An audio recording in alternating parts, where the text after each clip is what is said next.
저번 주에 설교가 좀 길었죠? 네. 짧게 준비했는데 모르겠네요. 봐서 길게 하겠습니다. 사랑하는 여러분, 제 시대예요. 제 시대 젊은이들, 대학생들 사이에 유행하는 농담 중에 이런 이야기가 있었습니다. 정말 멋지게 생긴 남학생이 옥돌매 아세요? 우리 때 유행하는 거 아시는 분? 옥상에서 떨어진 매죠. 아! 어디서 떨어진 매지?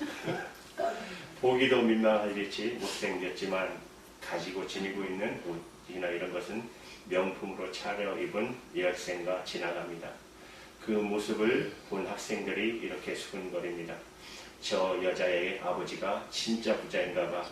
그러지 않고서는 저 잘생긴 남학생이 저토록 못생긴 여학생과 사귈 리는 만무하다는 뜻이죠.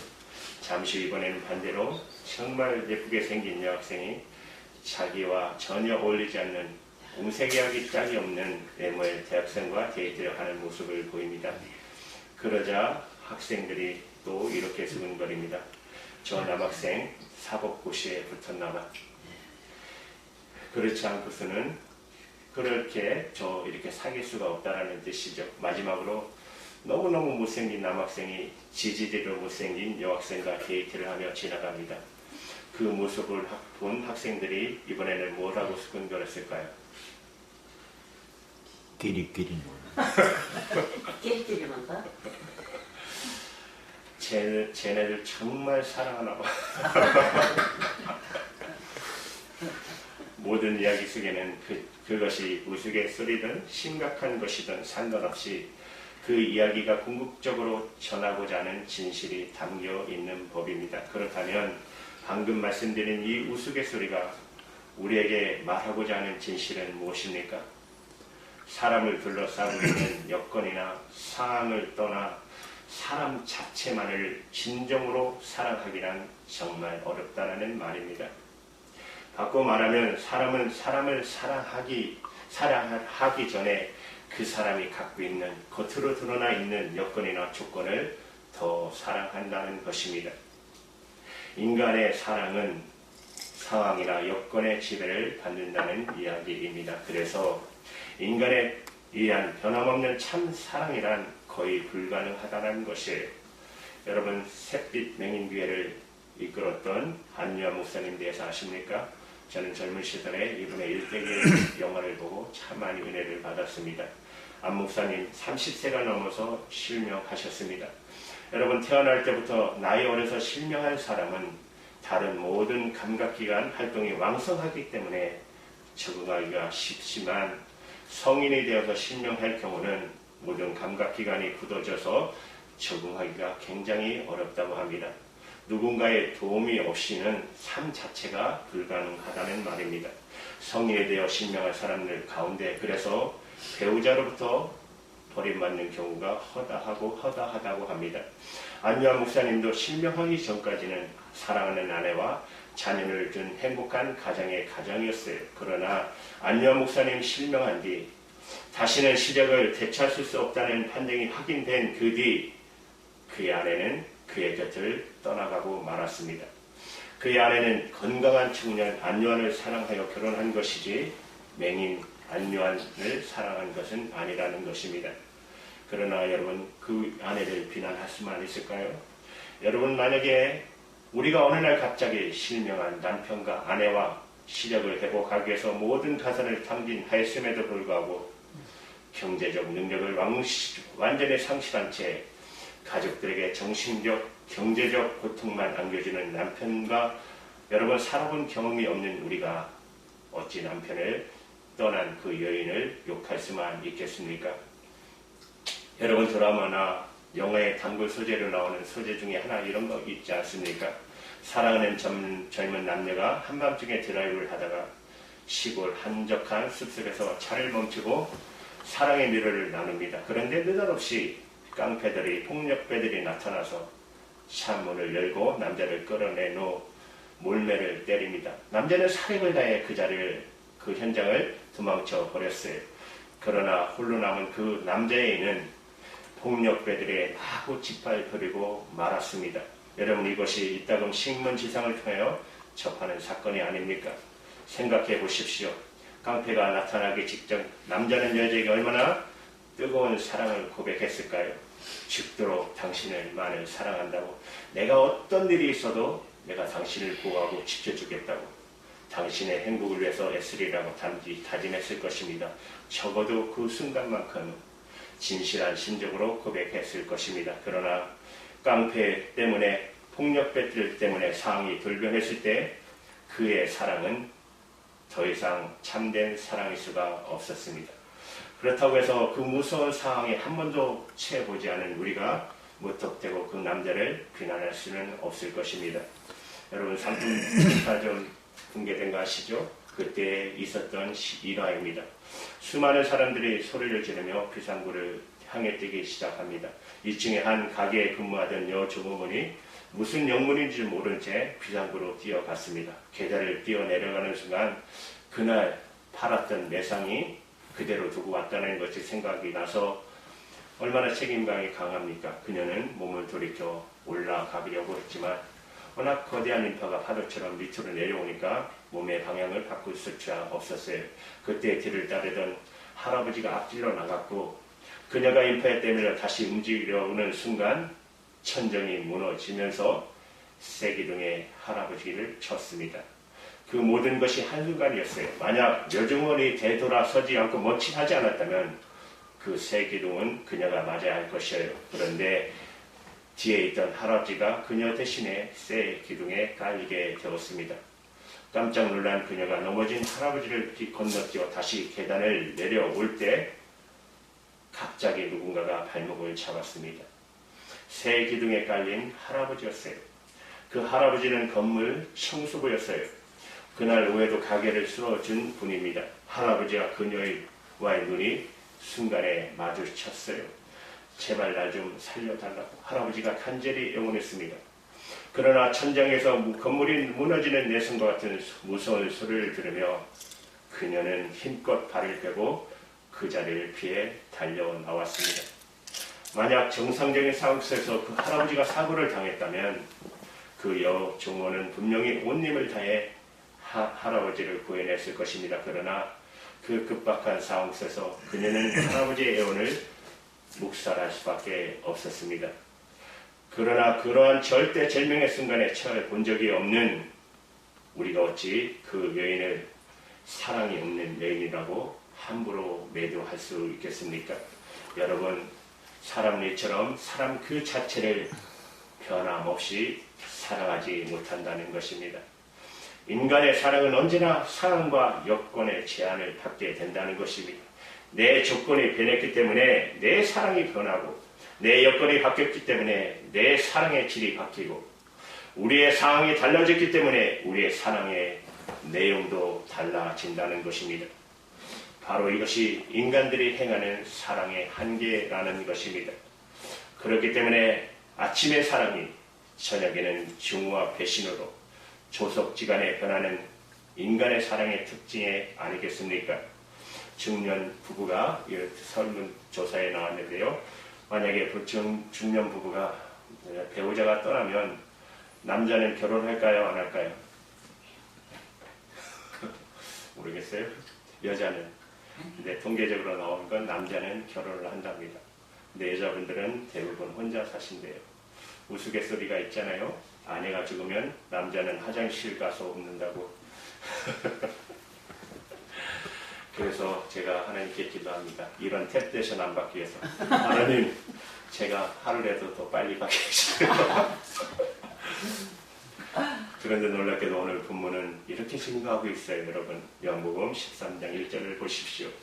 6절에 예수께서 자기가 세상을 떠나 아버지께로 돌아가실 때가 이른 줄 아시고 세상에 있는 자기 사람들을 사랑하시되 끝까지 사랑하시느니라. 예수님께서 제자를 사랑하시어서 갈릴리로 부르셨어요.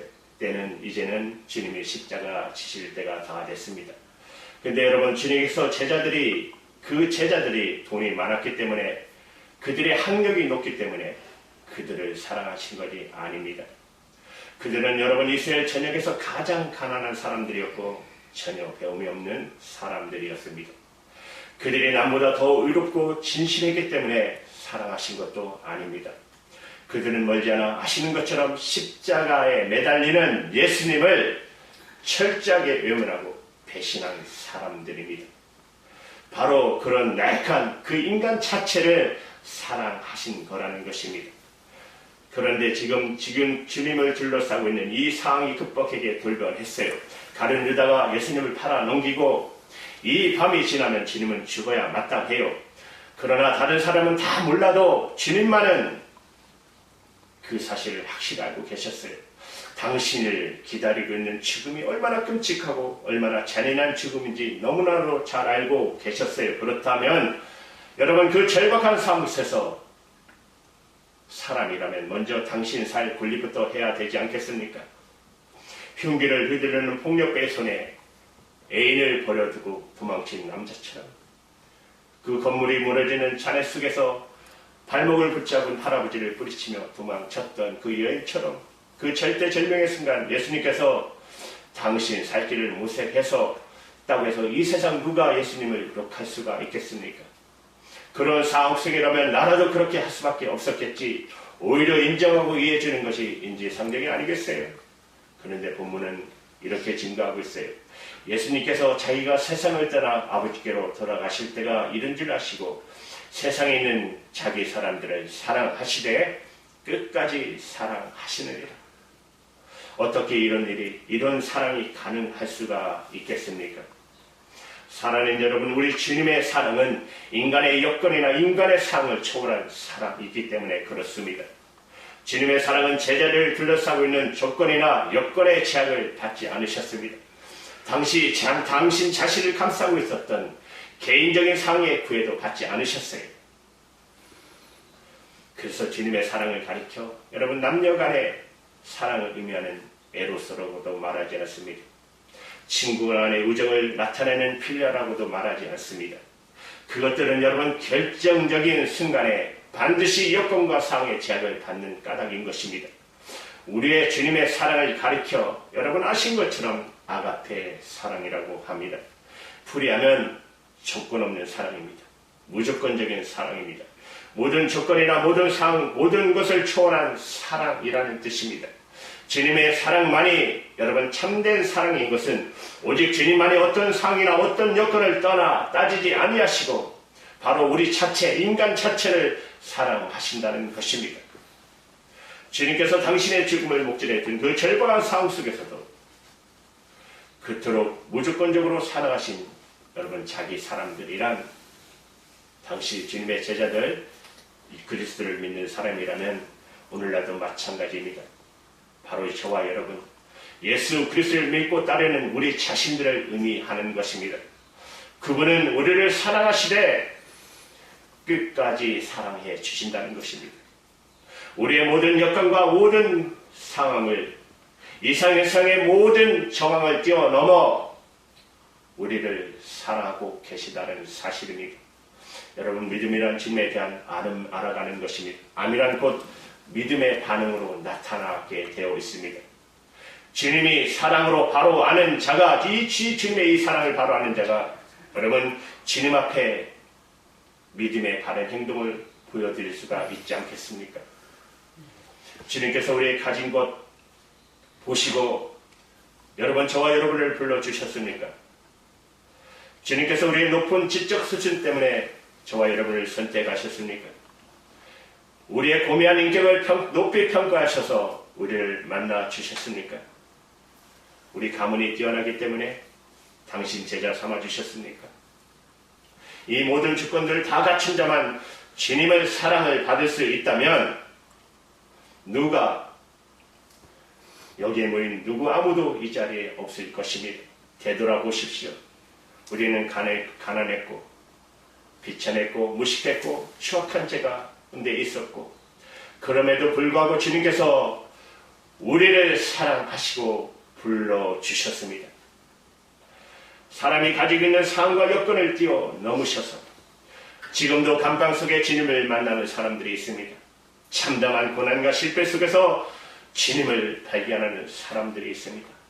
도대체 끝이 보이지 않는 중증의 병상에서 주님의 사랑을 확실히 알게 되는 사람들도 있습니다. 그러나 세상의 사람들은 그와 같은 상황에 빠진 자들을 멀리합니다. 그리고 버립니다. 그렇지 않을까요?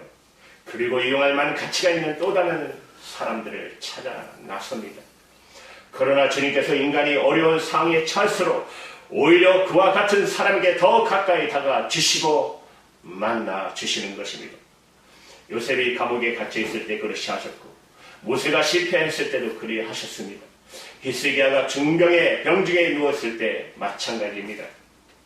인간의 사랑과 달리 상황을 초월하여 끝까지 사람을 사랑해 주셨습니다. 그런 주님을 아서 루터는 이런 시로 주님을 찬양했습니다. 이 세상 친구들 나를 버려도 나를 사랑하는 이 예수뿐일세. 검은 구름 덮이고 강풍 일어도 예수 나의 힘 되니 겁낼 것 없네. 괴로운 일 당해도 낙심 말라.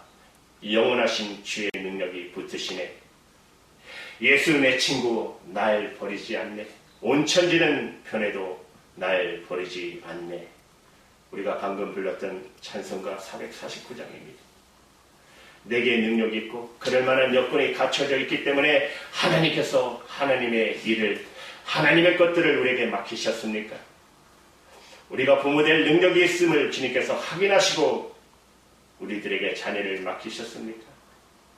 우리에게 자격이 있어서 그리스도인이 되고 집사가 되고 권사가 되고 장로가 되고 목사가 되었습니까? 나 아니면 안 되기에, 나만의 적격이기에 아닙니다. 전혀 능력을 갖추지 못했음에도 불구하고 오직 우리를 사랑하심으로 인하여 우리를 믿어 주심으로 인하여 주님은 우리에게 이를 맡겨 주신 것입니다. 주님의 등불교회가 시작될 때 그때 제가 얼마나 철없고 미숙하고 유치한 인간인지 저는 잘 알고 있습니다. 주님의 등불교회 목회자가 될 만한 목회자의 제목도 되지 않았습니다. 그럼에도 불구하고 저를 믿어주시고 부족하게 주님의 등불을 맡겨주셨습니다. 그리고 거듭된 실수에도 불타고 탓하지 않으시고 오히려 그 실수를 통해 저를 끊임없이 다듬어 주셨고 그나마 조금이나마 이 모습을 갖추게 해주셨습니다. 상황과 여건을 초월한 사랑이 아니고서는 불가능한 일일 것입니다. 여러분, 이 놀라운 사랑이, 이 불가능한 사랑을 누구보다 잘 알고 있던 다윗은 그래서 주님을 이렇게 찬양합니다. 시편 8편 4절의 말씀입니다. 사람이 무엇이간데 저를 생각하시며 인자가 무엇이간데 저를 권고하시나이까. 다시 말하면 사람이 무엇이기 때문에, 무엇이기에 주님께서 이렇게 생각해 주십니까? 사람이 아들이 무엇이기에 주께서 이렇게까지 돌보아 주십니까? 상황과 여건을 초월한 주님의 사랑을 이처럼 잘 알고 있었기에 다윗은 어떤 상황이나 어떤 여건 속에서도 절망하거나 좌절함이 없이 언제나 진리에 굳굳하게 당당할 수가 있었습니다. 여러분, 다니엘 힐튼은 또 이렇게 주님을 찬양합니다. 아, 하나님의 은혜로 이 쓸데없는 자 왜 구속하는 주는지 난 알 수 없으다. 다니엘 웨스턴 힐튼은 한 팔을 잃어버렸습니다. 그로 인해 알코올 중독자 아래 지나지 않았던 그가 주님이 찾아와 자기를 사랑해 주시고 주님의 사랑을 도저히 설명할 수 없어서 그는 이렇게 찬양하는 것입니다. 내가 믿고 또 의지함은 내 모든 형편 잘하는 주님 늘 돌봐 주실 것을 나는 확실히 하니.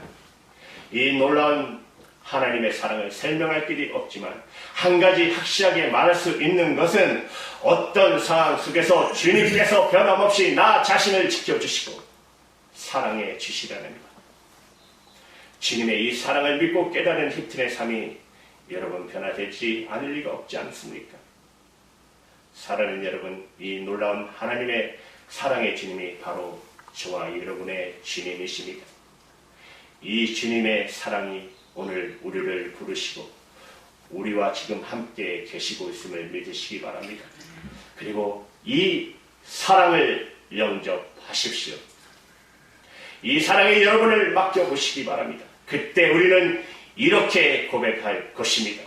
내가 믿고 또 의지하면 내 모든 형편 잘하는 주님 늘 돌봐주실 것을 나는 확실히 아멘. 믿으십니까? 아멘. 아멘. 기도하시겠습니다.